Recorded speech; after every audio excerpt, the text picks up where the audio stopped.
Hello friends, मैं यश गंभीर welcome करता हूं आप सभी का अपने यूट्यूब चैनल द गाइडेंस बडी पर। आज की इस वीडियो में हम बात करने वाले हैं चार्टर्ड अकाउंटेंसी कोर्स में डायरेक्ट एंट्री स्कीम के बारे में। डायरेक्ट एंट्री स्कीम में एलिजिबिलिटी क्राइटेरिया क्या होता है, कौन से स्टूडेंट्स इसमें एनरोल कर सकते हैं और इसमें रजिस्ट्रेशन का प्रोसेस कैसे चलता है। इसमें टोटल हमारी फीस कितनी आ जाती है सीए कोर्स कंप्लीट करने में जब हम एनरोल करें डायरेक्ट एंट्री स्कीम से, और एनरोल करने के बाद हमारे को क्या क्या एग्जाम देने पड़ेंगे एग्जिस्टिंग स्कीम में भी और न्यू स्कीम में भी क्या क्राइटेरिया होगा। आज हम ये दोनों ही क्राइटेरिया डिस्कस करेंगे और क्या स्टूडेंट्स को वेट करना चाहिए न्यू एंट्री जो स्कीम आई है उसके लिए या फिर एग्जिस्टिंग में एनरोल कर लेना चाहिए। तो आज इन सभी सवालों के हम जवाब ढूंढने की कोशिश करेंगे इस वीडियो में। तो चलिए बिना देर करे इस वीडियो को शुरू करते हैं। तो फ्रेंड्स, मैंने कुछ डिस्कशन पॉइंट्स बनाए हैं जो हम आज के टॉपिक में आज की वीडियो में कवर करने वाले हैं। तो आइए एक बार वो सारे टॉपिक्स या फिर डिस्कशन पॉइंट्स गो थ्रू कर लेते हैं कि वन बाय वन क्या क्या टॉपिक्स आज की इस वीडियो में हम कवर करेंगे। तो फ्रेंड्स, ये जो डिस्कशन पॉइंट्स हैं हमारे, फर्स्ट हम बात करेंगे कि सीए डायरेक्ट एंट्री स्कीम का क्या बैकग्राउंड है। बैकग्राउंड समझने की हम कोशिश करेंगे और एलिजिबिलिटी क्राइटेरिया क्या है इसमें एंट्री का। सेकंड बात करने वाले हैं रजिस्ट्रेशन का क्या प्रोसीजर रहेगा डायरेक्ट एंट्री स्कीम में। थर्ड, सीए कोर्स की फी कितनी लगेगी अगर हम डायरेक्ट एंट्री से एनरोल करते हैं rather than enrolling from CA foundation course. तो हम इसकी फीस के बारे में भी इस वीडियो में जानेंगे। नेक्स्ट हम कवर करेंगे एग्जिस्टिंग स्कीम जो है हमारी और न्यू स्कीम में क्या डिफरेंशिएटर्स है, क्या डिफरेंसेस है and which is beneficial to the students. Students के लिए क्या बेनिफिट स्कीम कर रही है। लास्ट में हम जानेंगे कि क्या हमें एग्जिस्टिंग स्कीम में एनरोल कर लेना चाहिए या फिर न्यू स्कीम जो आने वाली है उसके लिए हमें वेट कर लेना चाहिए। तो हम सारे ही पॉइंट्स को इनको कवर करेंगे। यदि आपको कुछ लगता है कि इन डिस्कशन पॉइंट्स में से अगर कुछ रह जाए तो आप वीडियो के बाद कमेंट बॉक्स में कमेंट ज़रूर करिएगा, मैं आपका वहाँ पे आंसर करने की कोशिश करूँगा। तो चलिए इस वीडियो को शुरू करते हैं। तो फ्रेंड्स, पहले हम समझ लेते हैं कि क्या बैकग्राउंड है डायरेक्ट एंट्री स्कीम का। तो आईसीएआई ने ये डायरेक्ट एंट्री स्कीम इंप्लीमेंट किया था 1 अगस्त 2012 को। तो ये डायरेक्ट एंट्री स्कीम के साथ आए थे। इसमें डायरेक्ट एंट्री स्कीम में जो ग्रेजुएशन के स्टूडेंट्स होते हैं उनके लिए डायरेक्ट एंट्री स्कीम थी कि वो डायरेक्टली एनरोल कर सकते हैं इंटरमीडिएट सीए कोर्स में rather than giving the foundation course. तो जिन्होंने भी ग्रेजुएशन अपना क्लियर किया हुआ है वो सब इंटर में डायरेक्टली एनरोल कर सकते हैं, फाउंडेशन उनको एग्जाम नहीं देना पड़ेगा। लेकिन इसमें एलिजिबिलिटी क्राइटेरिया डाला आईसीआई ने। वो एलिजिबिलिटी क्राइटेरिया क्या है? एलिजिबिलिटी क्राइटेरिया ये है कि जो ग्रेजुएट्स होंगे, पोस्ट ग्रेजुएट्स होंगे कॉमर्स साइड से, जिन्होंने बीकॉम बीबीए कॉमर्स के जो ग्रेजुएट्स होंगे उनको 55% स्कोर करना पड़ेगा मार्क्स, तभी वो एलिजिबल होंगे डायरेक्ट एंट्री स्कीम में एनरोल करने के लिए। और जो अदर ग्रेजुएट्स होंगे दैट इज जो नॉन कॉमर्स बैकग्राउंड के ग्रेजुएट्स होंगे, फॉर एग्जांपल बीएससी स्टूडेंट जो साइंस साइड से स्टूडेंट्स होंगे उन्होंने ग्रेजुएशन करी है, उनको मिनिमम 60% स्कोर करना पड़ेगा अपने ग्रेजुएशन में, तभी वो एलिजिबल होंगे एनरोल करने के लिए डायरेक्ट एंट्री स्कीम में। अब ये हो गई ग्रेजुएट स्टूडेंट्स की बात। जो हमारे स्टूडेंट्स हैं जो सीएस कोर्स कर रहे हैं, कंपनी सेक्रेटरीज या फिर सीएमए कोर्स कर रहे हैं कॉस्ट अकाउंटेंट्स का, वो भी अगर एनरोल करना चाहते हैं डायरेक्ट एंट्री स्कीम में तो वो भी कर सकते हैं। उनका क्राइटेरिया ये रहेगा कि उनको इंटरमीडिएट लेवल उनका क्लियर होना चाहिए institute of company secretaries and institute of cost accountants का, तब वो फाउंडेशन को स्किप करके डायरेक्ट एंट्री ले सकते हैं हमारी इंटरमीडिएट लेवल में ऑफ चार्टर्ड अकाउंटेंसी कोर्स। तो ये हुआ हमारा बैकग्राउंड एंड एलिजिबिलिटी क्राइटेरिया। तो आइए मूव करते हैं अब अपनी नेक्स्ट स्लाइड रजिस्ट्रेशन पर। तो अब हम बात कर लेते हैं रजिस्ट्रेशन कैसे कराना है हमको अपने डायरेक्ट एंट्री स्कीम के कोर्स में। तो आइए, तो जो भी ग्रेजुएट के स्टूडेंट्स होते हैं, ग्रेजुएशन में जो भी स्टूडेंट्स हैं लेकिन उनकी ग्रेजुएशन अभी कंप्लीट नहीं हुई है, तो वो भी एनरोल कर सकते हैं। उनके लिए एक प्रोविजनल रजिस्ट्रेशन की स्कीम है आईसीआई के पास, तो वो प्रोविजनली रजिस्टर कर सकते हैं आईसीआई के पास इन डायरेक्ट एंट्री स्कीम। तो आइए समझते हैं कि प्रोविजनल रजिस्ट्रेशन में क्या रिक्वायरमेंट्स रहती हैं। तो जो भी हमारे फाइनल ईयर के स्टूडेंट्स होंगे, ग्रेजुएशन के स्टूडेंट्स होंगे जो भी फाइनल में है but they have not given their exams, वो भी रजिस्टर कर सकते हैं CA intermediate course direct entry, वो भी ले सकते हैं प्रोविजनल बेसिस पे। उनको प्रोविजनल रजिस्ट्रेशन कहा जाएगा। जैसे ही आपके एग्जाम्स आप अपीयर कर लेंगे अपने एग्जाम्स में, ग्रेजुएशन एग्जाम्स में, उसके विद इन 6 मंथ्स के अंदर आपको प्रूफ सबमिट करना पड़ेगा आईसीआई के पास कि आपने वो एग्जाम क्लियर कर लिया है with the minimum percentage required, जो हमने प्रीवियस स्लाइड में कवर किया, 55% for commerce students and 60% for non commerce students. तो वो आपको प्रूफ सबमिट करना पड़ेगा विद इन 6 मंथ्स, 6 महीने के अंदर from the date of appearance in the final year of graduation exam. तब आप एनरोल करने के लिए एलिजिबल हो जाएंगे और आपको सक्सेसफुली कंप्लीट करनी पड़ेगी अपनी ट्रेनिंग्स भी। आईसी जो हमारी ICITSS ट्रेनिंग होती है वो आपको कंप्लीट करनी पड़ेगी, ओरिएंटेशन की और इंफॉर्मेशन टेक्नोलॉजी की आपको ट्रेनिंग कंप्लीट करनी पड़ेगी जो ICI, तभी आप एलिजिबल होंगे एग्जाम्स देने के लिए, एनरोल करने के लिए। नेक्स्ट हम बात करेंगे कि अब अगर स्टूडेंट ने प्रोविजनली रजिस्टर कर लिया ICI में डायरेक्ट एंट्री स्कीम में, लेकिन अगर वो 60% या फिर 50% का मिनिमम क्राइटेरिया फुलफिल नहीं कर पाता है तो क्या होगा। इफ अ स्टूडेंट, तो हमारी जो रजिस्ट्रेशन फीस होगी पहले तो वो आपकी रिफंड नहीं होगी इस केस में, तो ये आपको ध्यान रखना पड़ेगा कि आप वो इंश्योर करें कि आपके उतने मार्क्स उसमें आने चाहिए ग्रेजुएशन में, तभी आप वो एनरोल उसमें करें when you are sure that आपके इतने मार्क्स इसमें आएंगे। अगर एक स्टूडेंट फेल कर जाता है to produce the proof within 6 month, 6 month में अगर वो प्रूफ नहीं आपने सबमिट किया that I have cleared the exam और आप प्रोविजनली रजिस्टर कर लिया था, तो आपकी प्रोविजनली रजिस्ट्रेशन स्टैंड कैंसल्ड, वो कैंसिल माना जाएगा और आपको रिफंड भी नहीं मिलेगा, जो हम डिस्कस कर चुके हैं। तो ये आपका रजिस्ट्रेशन का एक क्राइटेरिया है, जैसे आप प्रोविजनली रजिस्टर भी कर सकते हैं। और जिन स्टूडेंट्स ने ऑलरेडी अपना ग्रेजुएशन क्लियर कर लिया है वो तो डायरेक्टली आप प्रोविजनल रजिस्ट्रेशन का कुछ उसमें क्राइटेरिया नहीं है, आप डायरेक्टली स्कीम में रजिस्टर कर सकते हैं आईसीआई के पास। अब इसमें फीस कितनी लगेगी रजिस्टर करने में वो हम अपनी नेक्स्ट स्लाइड में कवर करेंगे। तो आपकी अब सीए कोर्स में अगर हम देखें तो फी आफ्टर ग्रेजुएशन या फिर डायरेक्ट एंट्री स्कीम में हमारी फीस कितनी लगती है, हम इंटर में भी और फाइनल में भी, और हमारी जो ट्रेनिंग्स इंक्लूड होती है, जो सॉफ्ट स्किल्स की ट्रेनिंग होती है, आईटी की ट्रेनिंग होती है, वो सब भी हम इसमें कवर करेंगे और इसमें हम टोटल फी निकालेंगे कि हमारी टोटल फी डायरेक्ट एंट्री से रजिस्टर करने में कितनी आती है। तो जैसे कि आप देख सकते हैं रजिस्ट्रेशन फी हमारी होती है 15,200 रुपये रजिस्टर करने की डायरेक्ट एंट्री स्कीम में। स्टूडेंट एक्टिविटी एक फी जाती है 2,000 रुपीज़, ये ऑप्शनल है, अगर आप इसमें ना भी इसको ना भी पे करना चाहे तो हम ये एक्सक्लूड कर सकते हैं। आर्टिकल असिस्टेंट की एक फीस जाती है 1,000, तो आपकी टोटल फी 18,200 रुपये आपको सबमिट करनी पड़ेगी रजिस्ट्रेशन के टाइम पे डायरेक्ट एंट्री स्कीम में। अब आप अगर देखें तो आपको इसमें ट्रेनिंग्स भी कुछ करनी पड़ती है। इंटरमीडिएट में हमको 2 ट्रेनिंग्स करनी पड़ती है और आर्टिकलशिप की आपको 3 साल की एक नॉमिनल फ़ी पे करनी पड़ती है। तो आपकी जो ट्रेनिंग फ़ी रहेगी आईटी की वो 6,500, सॉफ्ट स्किल्स की 7,000, तो ये आपकी फ़ीस रहेगी, और आर्टिकलशिप की 2,000। फाइनल्स में जो आपको फिर से ये ट्रेनिंग करनी पड़ती है, सेम ट्रेनिंग्स नहीं होती, इसका एडवांस्ड वर्जन आपको करना पड़ता है। आईटी की 7,000 एंड सॉफ्ट स्किल्स की 7,500।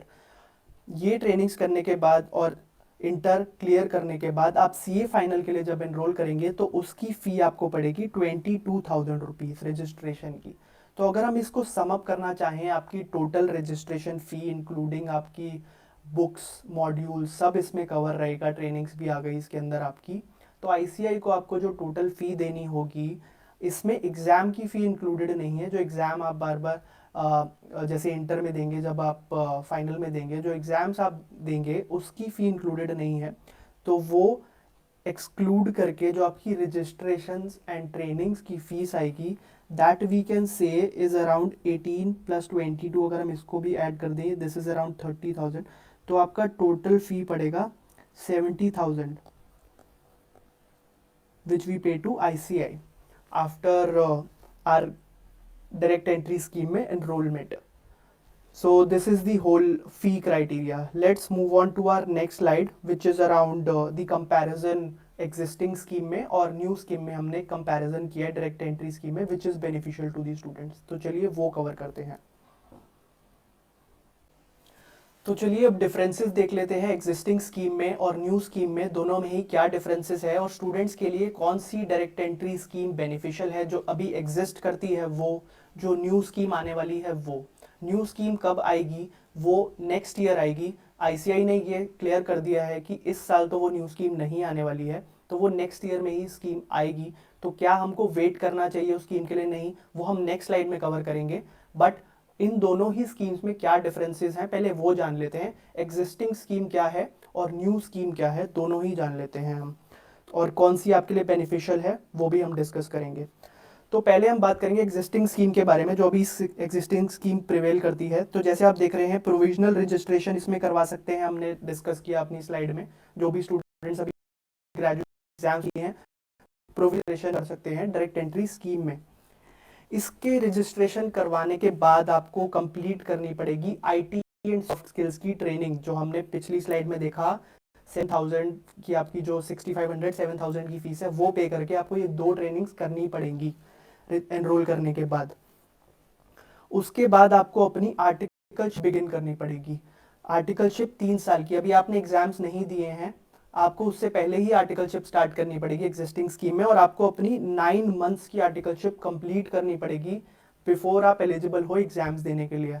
इसका मतलब क्या हुआ कि आपको एनरोल करते ही आर्टिकलशिप के लिए अप्लाई करना पड़ेगा किसी सीए फर्म के साथ, कि जहाँ पे आप 9 मंथ्स की आर्टिकलशिप करेंगे तभी आप अपीयर कर सकेंगे सीए इंटर एग्जाम्स में। सिंगल देंगे ग्रुप या फिर आप बोथ ग्रुप देंगे तभी दे पाएंगे, और आपकी ये ट्रेनिंग्स भी आईटी सॉफ्ट स्किल्स की कंप्लीट होनी चाहिए।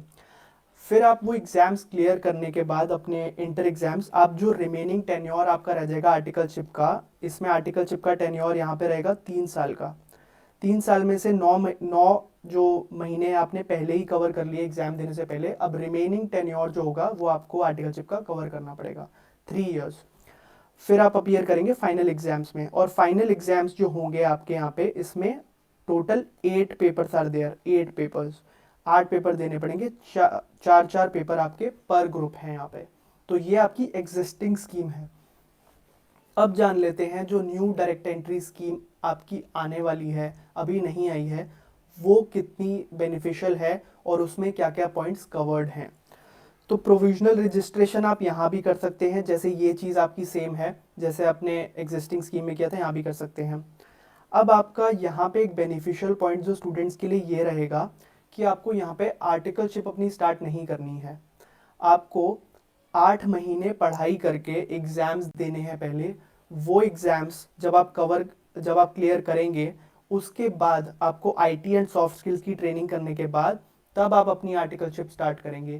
तो ये बहुत बेनिफिशियल है स्टूडेंट्स के लिए, क्योंकि पिछली या फिर एग्जिस्टिंग स्कीम में जो कहें ये था कि स्टूडेंट्स को 9 मंथ्स की अपनी आर्टिकलशिप करनी पड़ती थी, एंड अगर वो अपने एग्जाम्स किसी रीज़न की वजह से क्लियर नहीं कर पाते हैं तो वो उनके 9 मंथ्स वेस्ट हो जाते थे टोटली। अभी ऐसा नहीं है, अभी आप अपने एग्जाम्स पहले क्लियर कीजिए तभी अपनी आर्टिकलशिप स्टार्ट करेंगे। और ये आर्टिकलशिप का टेन्योर भी न्यू स्कीम में आईसीआई ने सिर्फ 2 साल कर दिया है। पहले ये 3 साल था, पहले मतलब अभी एग्जिस्टिंग स्कीम में 3 साल है, न्यू स्कीम में ये 2 साल है। तो ये आपके सीधे सीधे 1 साल बच रहा है।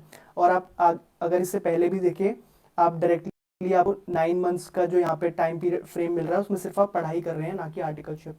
तो आपके चांसेस बहुत इंक्रीज हो जाते हैं सीए एग्जाम्स को क्लियर करने के, because you are totally focused on your studies. Studies पे फोकस करके आप निकाल लेंगे। अगर आर्टिकलशिप के साथ काम के साथ वो स्टूडेंट्स इतना मैनेज नहीं कर पाते, तो टाइम स्टडीज के लिए निकालना और आपके आर्टिकलशिप एक्सपोजर के लिए निकालना, प्रैक्टिकल ट्रेनिंग के लिए निकालना, मैनेज करना टाइम को बहुत डिफिकल्ट हो जाता है। तो आईसीआई ने ये बहुत अच्छी चीज़ यहाँ पे की है कि आपकी आर्टिकलशिप 2 साल की कर दी है, और वो भी आपको एग्जाम्स के क्लियर करने के बाद ही स्टार्ट करनी है। फिर आप कंप्लीट करेंगे यहाँ पे अपनी आर्टिकलशिप ट्रेनिंग और अपीयर करेंगे सीए फाइनल एग्जाम्स में। अब एक चीज़ अच्छी और यहाँ पे हुई है, यहाँ पे आपको एग्जिस्टिंग स्कीम में 8 पेपर देने पड़ते थे, यहाँ पे आपके पास सिर्फ 6 एग्जाम्स हैं, 6 एग्जाम्स देने पड़ेंगे। तो आपका आईएएस जो एग्जाम होता था यहाँ पे, आईईएस, वो आईसीआई ने हटा दिया है और अकाउंटिंग के 2 एग्जाम्स को मर्ज कर दिया है। तो अभी आपके 6 पेपर्स रह गए हैं, तो 3 पेपर्स पर ग्रुप। यहाँ पे था एग्जिस्टिंग में 4 पेपर्स पर ग्रुप। तो अभी आपने समझ लिया दोनों में ही, एग्जिस्टिंग और न्यू स्कीम में क्या डिफरेंसेस हैं, कौन सी आपकी बेनिफिशियल है। ये बहुत क्लियर है इससे कि न्यू स्कीम जो है स्टूडेंट्स के लिए बहुत बेनिफिशियल है, विच इज़ क्लियरली विजिबल। तो अभी जानते हैं कि अभी न्यू स्कीम तो आईसीआई की अभी आई नहीं है, एनरोल हुई नहीं है। तो स्टूडेंट्स जो डायरेक्ट एंट्री स्कीम में एनरोल करना चाहते हैं, क्या उन्हें वेट करना चाहिए कि एग्जिस्टिंग स्कीम में रजिस्टर कर लेना चाहिए? तो आइए नेक्स्ट स्लाइड में वो डिस्कशन हम करते हैं। तो इस स्लाइड में हम डिस्कस करते हैं कि क्या स्टूडेंट्स को वेट करना चाहिए न्यू स्कीम के लिए कि एनरोल कर लेना चाहिए एग्जिस्टिंग डायरेक्ट एंट्री स्कीम में। तो मेरा अगर आप एडवाइस लेंगे तो आई वुड से कि आपको वेट नहीं करना चाहिए, बिकॉज अभी ये क्लियर नहीं है कि आईसीआई की स्कीम एक्चुअली में एप्लीकेबल कब से होने वाली है। इसके अभी भी काफ़ी डिलेमा है इसके लिए। तो I would suggest rather than wasting time, हमें टाइम बिल्कुल वेस्ट नहीं करना चाहिए स्टूडेंट्स को। जो भी स्टूडेंट्स अपनी ग्रेजुएशन अभी कर रहे हैं और अभी वो एग्जाम्स ग्रेजुएशन में अपेयर कर रहे हैं या फिर ग्रेजुएशन अपनी कर चुके हैं, उनको एनरोल कर लेना चाहिए डायरेक्ट एंट्री स्कीम में। बिकॉज जब भी ये न्यू स्कीम आपकी ऑपरेशन में आएगी तो आपको आईसीआई एक स्कीम या फिर एक ऐसा ऑप्शन देता है कि आपको ओल्ड स्कीम से न्यू स्कीम में रजिस्ट्रेशन करने का ज़रूर ऑप्शन मिलता है। तो आप तभी रजिस्ट्रेशन न्यू स्कीम में कर सकते हैं अगर आप ओल्ड स्कीम में भी चल रहे हैं तो अभी आपको रजिस्ट्रेशन कर लेना चाहिए। आपको अपनी आर्टिकलशिप स्टार्ट कर लेनी चाहिए, क्योंकि इसमें आपको एग्जिस्टिंग स्कीम में आर्टिकलशिप भी 9 मंथ्स की करनी पड़ेगी। रादर देन अगर आप वेट करेंगे पूरा 1 साल तो आपका बहुत टाइम वेस्ट होने वाला है। तो इसलिए आई वुड सजेस्ट कि आपको अभी डायरेक्ट एंट्री स्कीम में जो भी स्टूडेंट्स करना चाहते हैं, जो भी स्टूडेंट्स एनरोल करना चाहते हैं वो ज़रूर करें रादर देन वेटिंग से, बिकॉज कितना टाइम इसमें स्ट्रेच होने वाला है वी डोंट नो। इसलिए आपको वेट ना करते हुए एग्जिस्टिंग स्कीम में एनरोल कर लेना चाहिए। आईसीआई आपको आगे ऑप्शन ज़रूर देगा कि आप स्विच कर लें एग्जिस्टिंग स्कीम से न्यू स्कीम में। तो आपके लिए आई वुड एडवाइस कि आप अभी एग्जिस्टिंग स्कीम में एनरोल कर लीजिए rather than waiting existing scheme you should enrol. This is my opinion. इसके अलावा भी ये हमारी सारी डिस्कशन अभी यहाँ पे एंड होती है। इसके अलावा भी आपको लगता है कि डायरेक्ट एंट्री स्कीम से रिलेटेड आपके कोई भी क्वेश्चन इसमें आंसर नहीं हुए इस वीडियो में, तो मुझे कमेंट बॉक्स में ज़रूर लिखिएगा, मैं उसको आंसर करूँगा। और इसके अलावा भी आपको लगता है कि कोई भी और टॉपिक हमको कवर करना चाहिए अपनी नेक्स्ट वीडियो में, तो आप मेरे को कमेंट बॉक्स में ज़रूर बताइएगा। मैं उस पर एक वीडियो बनाऊँगा। नेक्स्ट जो भी वीडियो आएगी वो ज़रूर आएगी आपके रिक्वेस्टेड टॉपिक्स पर। तो चलिए आज की वीडियो को यहीं एंड करते हैं, मिलते हैं आपसे नेक्स्ट वीडियो में।